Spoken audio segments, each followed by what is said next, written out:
ইমাম হোসাইনের ছেলে আলী, যার নাম ছিল জাইনুল আবেদিন, যার উপাধি ছিল, তিনি একটি হাদিস বলেছেন যে কিয়ামতের দিন আল্লাহ তাআলা ডেকে বলবেন, যারা উঁচু মর্যাদার অধিকারী তোমরা সবাই এদিকে চলে আসো,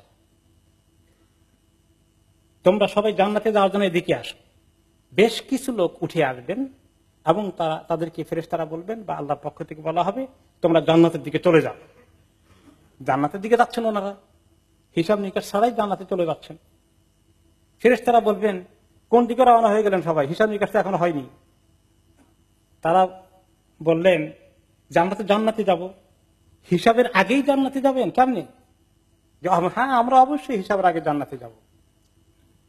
তাহলে বলো যে হিসাবের আগে জান্নাতে যাওয়ার জন্য আপনাদেরকে পারমিশন দেওয়া হয়েছে, কি কারণে বলেন তো, আপনারা কারা? বলেন যে আমরা হচ্ছে ওই লোকগুলো যাদেরকে আল্লাহ তাআলা অতিরিক্ত মর্যাদায় ভূষিত করেছেন। কিসে এত অতিরিক্ত মর্যাদা তোমরা পেলা?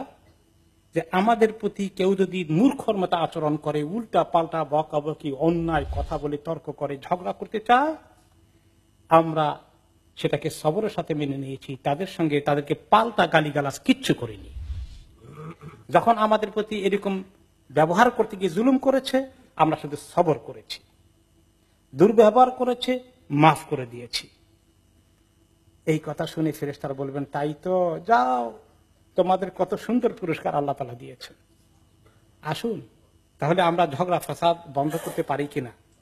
হে ভাই বোনেরা, স্বামী স্ত্রীগণ যারা ঝগড়ায় আছেন, তর্কে আছেন, কষ্টে আছেন, সেপারেশনে আছেন, তালাকের দিকে চলে যাচ্ছেন, এই জিনিসগুলো একটু মাথায় ঢুকায় যে আমরা যদি সবর করি, মাফ করে দেই, আল্লাহ তাআলার কাছে আমাদের কি বিশাল পুরস্কার আছে। আল্লাহ তাআলা আমাদেরকে তৌফিক দান করুন। এই সমস্ত কারণে ভাই ভাই ঝগড়া, চাচা ভাতিজায় ঝগড়া, পার্টনারের ঝগড়া, লেনদেন দেনা পানার থেকে বেশি কষ্ট দেয় একে অপরকে, কোনটা দিয়ে? এই মুখ দিয়ে। এই জন্যই নবী করিম সাল্লাল্লাহু আলাইহি ওয়াসাল্লাম বলেছেন, বেশি মানুষ জাহান্নামে যাবে মুখের কারণে, মুখের আমলের কারণে বেশি মানুষ জাহান্নামে। আল্লাহ তাআলা আমাদেরকে হেফাজত করুন।